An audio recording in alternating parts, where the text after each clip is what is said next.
Hello, my name is Tofpik. I'm Head of Technical Analysis and Senior Markets Analyst at ADM Investor Services International Limited. And here is your daily technical analysis of foreign exchange markets. Euro-dollar. A shooting star pattern yesterday. A small one, but it was a definite pattern.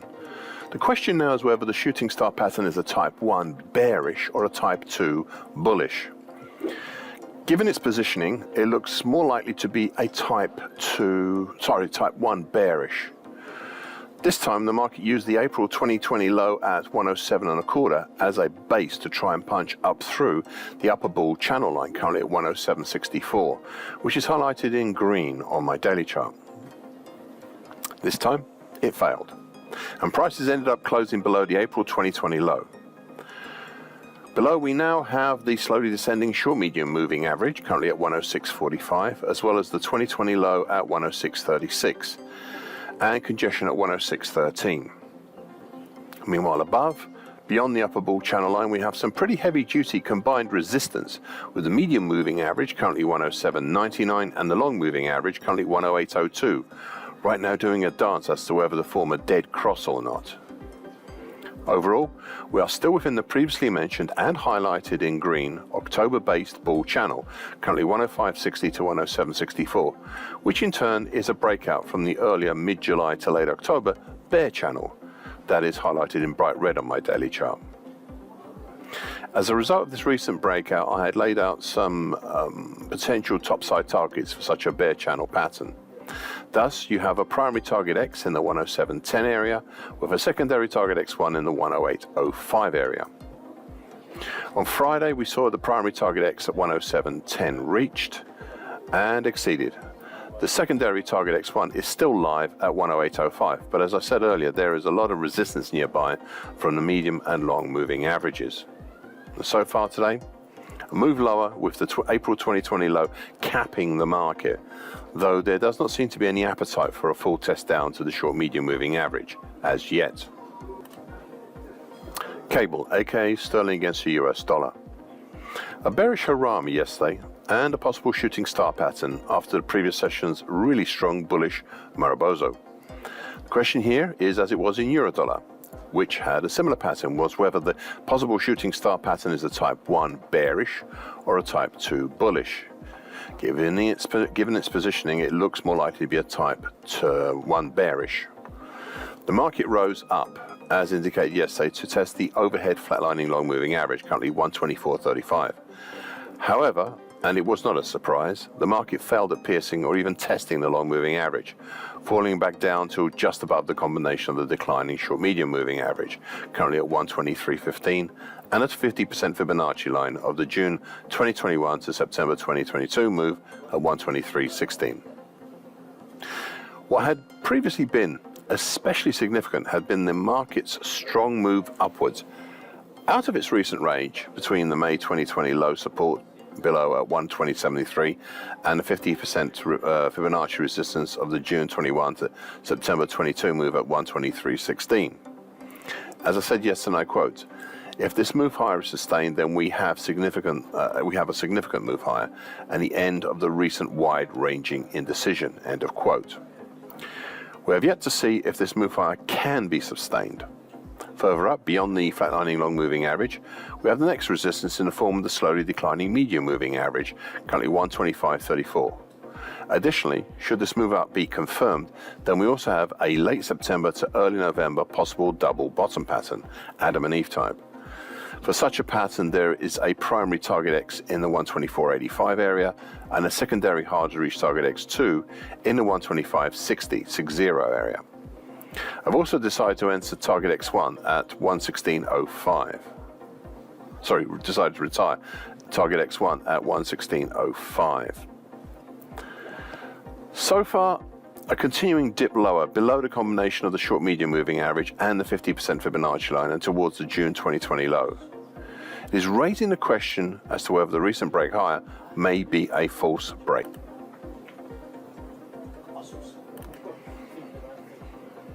Euro sterling. An immediate countering bullish thrusting pattern yesterday after the previous session's bearish engulfing pattern. The market opened both below the lower time, currently at 86.78, highlighted in bright red on my daily chart, of the late August to early October bullish Andrews pitchfork, as well as the April 2020 low, 86.69. We then saw a drop down towards the next support below, and that's the rising short medium moving average, currently 86.43. But the market refused to test it before moving back up over both the April 2020 low and the lower time, where it finished. In that pullback up, the market met the next significant resistance overhead, and that's the declining long moving average, currently at 86.87, and was promptly capped by it. Further up, we have some recent quite good looking congestion between approximately the lesser Fibonacci line at 86.98 and the April 2021 high 87.19. This last area being particularly strong on a closing basis. In part, one can see yesterday's action as a follow-on to last week's weekly key reversal down, but the last day's action of a strong lower close negates that bearish pressure quite a lot. I am wondering if my decision yesterday to retire the potential topside targets for the recent proposed bullish halfway hesitation in the 87.95 area and the overall bigger June to September roof pattern with a harder to reach secondary target X1 up in the 88.18 area, which I've taken off at the moment, whether this retirement was a little premature. So far today, a move up based on the lower time and a proper test and piercing of the overhead long moving average. US dollar against the Indian rupee. An immediate countering bullish engulfing pattern yesterday, if only just, after the previous session's key reversal down.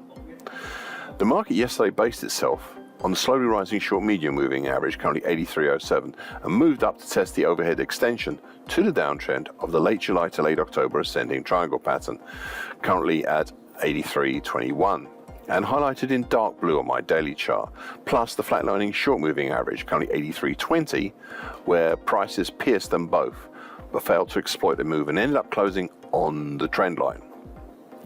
A little further up, a little higher up, is the very significant October 2022 high at 83.27, which has been a very keen resistance on a closing basis since mid-August. Much as I said yesterday, as this action was forming, and I quote, "Even with Friday's performance, it all continues to be not a convincing break lower," end of quote. I previously laid out potential targets below for the ascending triangle pattern. Hence, a primary target X would be in the 82.45 zone, with a secondary hard to reach target X1 in the 81.45 zone.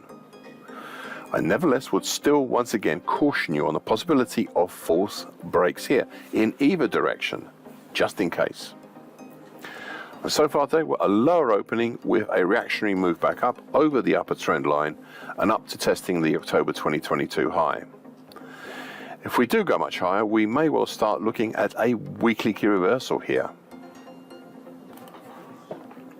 US dollar against the Brazilian real. A fourth bearish black crow yesterday and a seeming stabilization of the market, as in a second consecutive close below.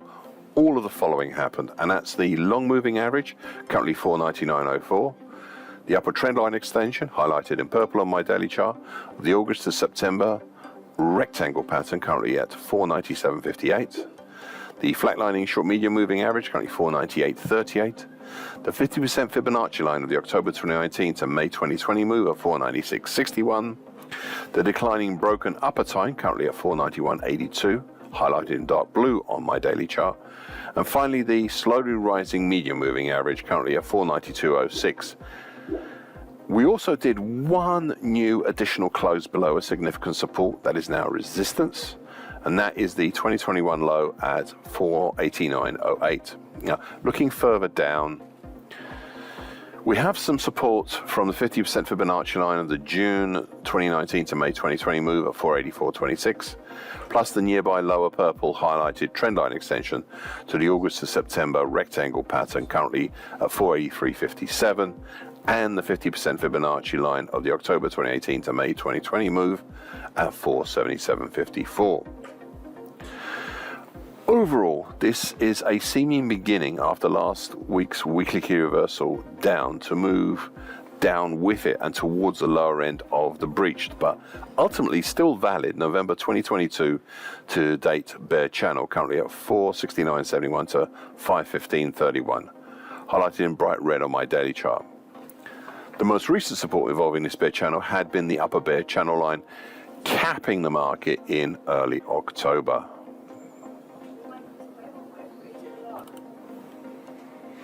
US dollar against the Mexican peso. A reactionary bullish engulfing pattern yesterday after the bearish actions of last week. Supports started to reassert themselves, though we were again capped by the August 2017 low at 1756.93 and the nearby rising short medium moving average, currently 1758.92. Whilst below, we had the support tested of the July 2017 low at 1743.62, though not as far as the slowly rising medium moving average, currently 1731.56.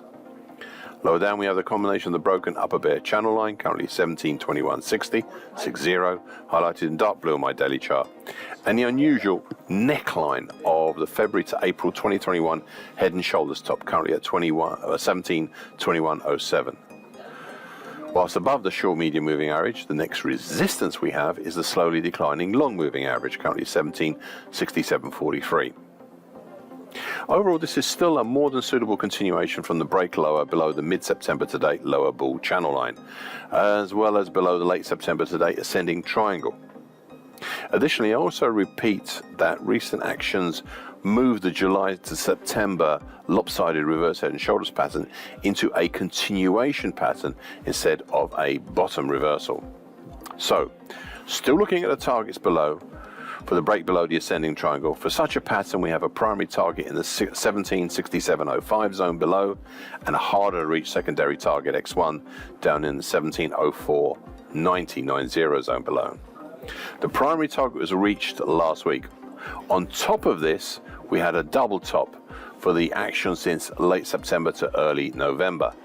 And for such a pattern, there was a primary target down in the 1736.45 zone and a secondary harder to reach target X4 down in the 1703.70 zone, 70 zone. The primary target was also reached last week. Now so far today, well, not much. Looking like, well, it was looking like an indecisive spinning top pattern right now, but it looks like it's having a test of the underside of the combination of the August 2017 low and perhaps also a little bit of the rising short medium moving average as well. Thank you for listening. This short version broadcast gives essential market patterns and consequences. Please be aware of the risk disclaimer posted both at the front and the back of this broadcast. Copyright is Eddie Tofpik and ADM Investor Services International Limited. And here comes the final important bit.